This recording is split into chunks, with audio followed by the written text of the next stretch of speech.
Here's my note cards.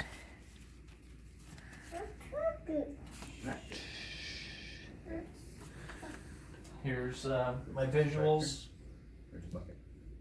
Hopefully my kid doesn't take them away.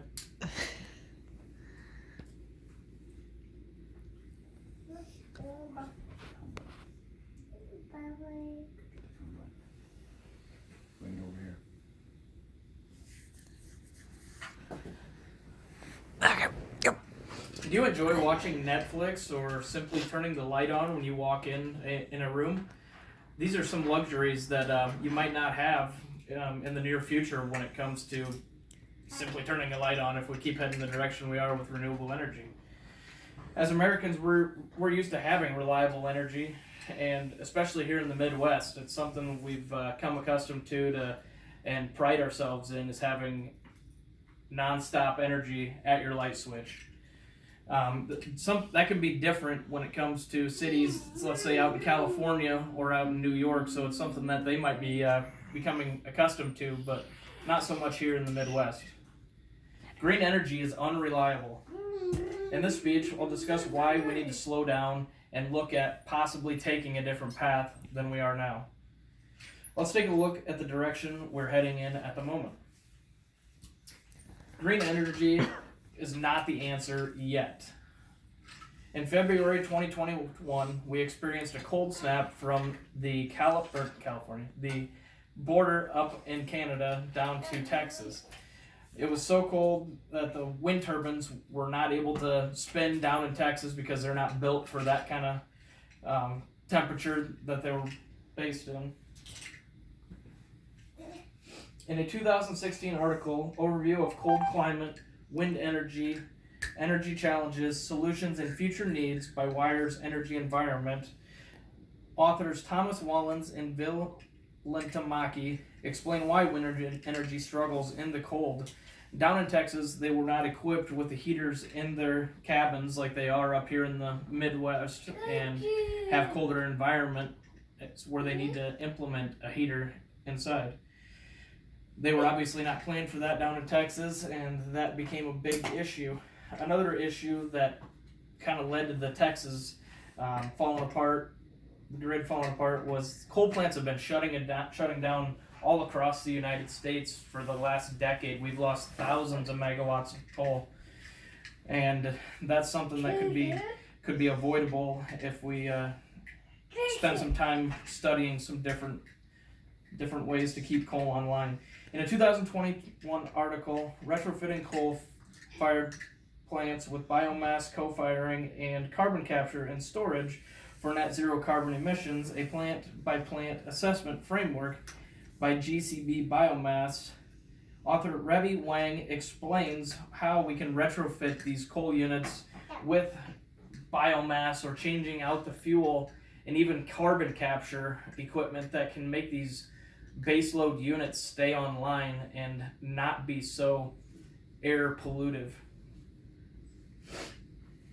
People just need to be more educated when it comes to this type of thing. I mean, a lot of people just use the energy and don't understand why or where it comes from. They just come in and expect their light switch to turn on and don't really understand the consequences behind going green. With the Green New Deal, we've got people saying, hey, we need this Green New Deal, and they're trying to just shove renewables down our throat like by the flip of a light switch. What they don't understand is we need to take our time and study out what some of the effects could possibly be if we do that. It's so important to have a diverse portfolio when it comes to having a stable grid.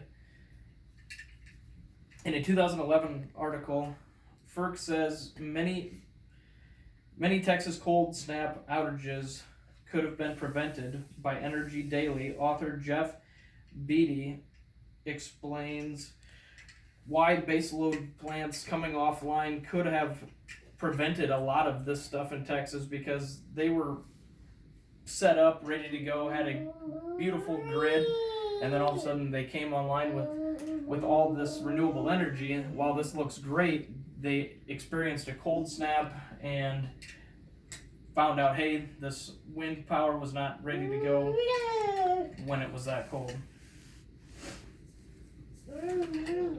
Fuel prices were through the roof during this time. I mean, peaking plants were called all over the place, which were running on fuel oil, which was a super expensive fuel. You couldn't even get natural gas. So thankfully fuel oil is still an option nowadays, otherwise we wouldn't even have been able to kick that on to support these people's needs. And electricity prices are only going to go higher when we experience this down the road. I mean, as you can see in Texas, some of the prices were passed along to the customers because of all the demand needs.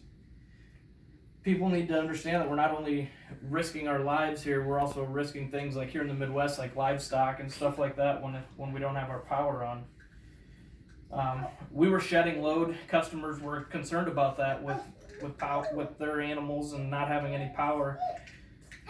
In the conclusion here, I hope I got to educate some of you guys on why we need to slow down with greener energies. We need to take our time when it comes to shutting down these base load units. We come accustomed to turning our light bulbs on, but someday we might have to get the old flame back out and turn the candles on, unfortunately. Green energy is unreliable. If we can properly educate everybody and turn this thing around a little bit and come up with a better solution, maybe we can get ahead of the train we're on now, because it's a pretty slippery slope we're headed down. Thank you. Correct. These are my cards.